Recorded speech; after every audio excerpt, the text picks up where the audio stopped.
വിശുദ്ധ മത്തായി എഴുതിയ സുവിശേഷം 5-ാം അധ്യായം 4-ാം തിരുവചനം. വിലപിക്കുന്നവർ ഭാഗ്യവാന്മാർ, അവർ ആശ്വസിപ്പിക്കപ്പെടും. ദൈവസന്നിധിയിൽ കരഞ്ഞവരെല്ലാം ദൈവത്താൽ ആശ്വസിപ്പിക്കപ്പെടും. നമ്മുടെ വിലാപങ്ങൾ ആത്മാവിനെ വിശുദ്ധീകരിക്കും. ജീവിതത്തിൻ്റെ പല ഘട്ടങ്ങളിലും നാം കരഞ്ഞിട്ടുണ്ടാകും. എന്നാൽ സ്വന്തം പാപത്തെ ഓർത്ത് അനുതാപത്തോടെ നാം കരഞ്ഞിട്ടുണ്ടോ? എല്ലാറ്റിനും ഉപരിയായി ഈശോയെ സ്നേഹിക്കാൻ പറ്റുന്നില്ലല്ലോ എന്നോർത്ത് കരഞ്ഞിട്ടുണ്ടോ? വിശുദ്ധ ജീവിതം നയിക്കാൻ കഴിയുന്നില്ല എന്നോർത്ത് കരഞ്ഞിട്ടുണ്ടോ? പാപം മൂലം ആത്മാവിൽ നിന്ന് ദൈവം നഷ്ടപ്പെട്ടു പോയതിനെ ഓർത്ത് കരഞ്ഞിട്ടുണ്ടോ? മറ്റുള്ളവരുടെ മാരകമായ പാപാവസ്ഥ കണ്ട് ഹൃദയവേദനയോടെ കരഞ്ഞിട്ടുണ്ടോ? കരയുന്നവർക്കൊപ്പം കരഞ്ഞിട്ടുണ്ടോ? ദരിദ്രൻ്റെ ദുരിത ജീവിതം കണ്ട് ദുഃഖഭാരത്തോടെ കരഞ്ഞിട്ടുണ്ടോ? വിലാപങ്ങൾ വിശുദ്ധിയിലേക്കുള്ള വളർച്ചയാണ്.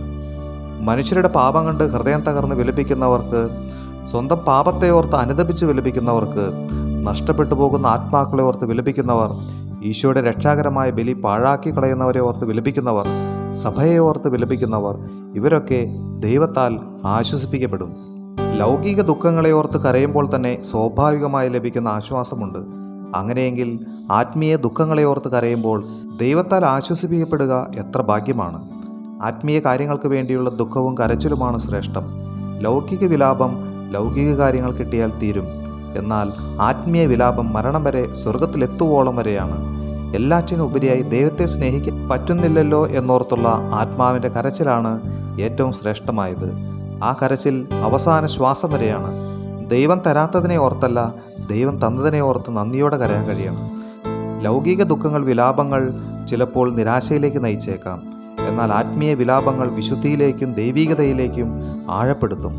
വിലാപങ്ങൾ നിരാശയിലേക്കല്ല, വിശുദ്ധിയിലേക്കും ദൈവീകതയിലേക്കും ആഴപ്പെടുത്തുന്നതും പ്രത്യാശയിലേക്ക് നയിക്കുന്നതുമാകണം.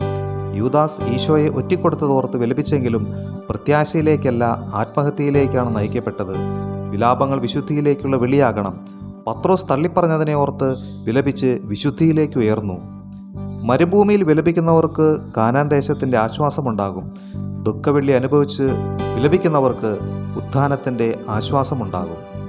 ഒരു പാപിയെ കാണുമ്പോൾ നമ്മിൽ കരുണയും കണ്ണുനീരും വരുന്നുണ്ടെങ്കിൽ ആ കരുണയും കണ്ണുനീരും യേശുവിൻ്റേതാണ്. ഒരു പാവപ്പെട്ടവനെ കാണുമ്പോൾ നമ്മിൽ സ്നേഹവും മനസ്സലിവും വരുന്നുണ്ടെങ്കിൽ ആ സ്നേഹം യേശുവിൻ്റേതാണ്. കരച്ചിൽ കണ്ണിനെ മാത്രമല്ല, മനസ്സിനെയും ആത്മാവിനെയും ശുദ്ധീകരിക്കുന്നു. നമ്മുടെ കരച്ചിലുകൾ നമ്മെ വിശുദ്ധരാക്കട്ടെ. ആമേൻ.